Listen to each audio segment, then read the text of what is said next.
నల్గొండ జిల్లా చిన్న అడిసెర్లిపల్లి సర్పంచ్ స్థానానికి బహిరంగంగా వేలంపాట నిర్వహించారు. దాదాపు 10 మంది ఆశావహులు పోటీ పడగా కాంగ్రెస్ పార్టీకి చెందిన పందుల వెంకటయ్య 51,30,000కు పదవిని దక్కించుకున్నారు.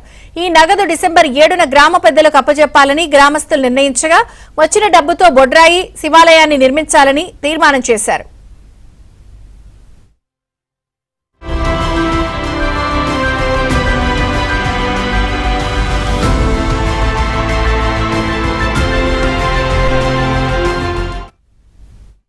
మా చిన్నపల్లి గ్రామం మా ఊళ్ళో నిన్న సర్పంచ్ ఏకగ్రీవం జరగడం జరిగింది. సర్పంచ్ ఏకగ్రీవం జరిగింది. అందులో మా ఇష్టపూర్తిగా మా ఊరు ప్రజలందరూ కలుపుకొని అందరూ చర్చించుకొని మాట్లాడుకొని ఏకగ్రీవం చేసుకున్నాం. మా ఊరి సమస్యల గురించి మేము మాట్లాడుకొని ఏకగ్రీవం చేద్దామని చేసుకున్నాం. అందులో మేము నిన్న పార్టిసిపేట్ చేయడం జరిగింది. ఏకగ్రీవం చేసుకున్నాక మాకు 3 లీడ్లోకి వచ్చారు. 3 వేల పాడితే ఒక ఆయన మెజార్టీకి వచ్చిండు. మా ఊరు బాగు కోసమే అందరి కోసం తండ ప్రజలు కానీ ఎవరైనా సరే కానీ మా ఊరు బాగు కోసమని మేము మాట్లాడుకొని చేసినాం. పందులెంకటయ్య గారు లీడ్లో ఉన్నారు. వాళ్ళు వేలంపాట ద్వారా దక్కించుకున్నారు.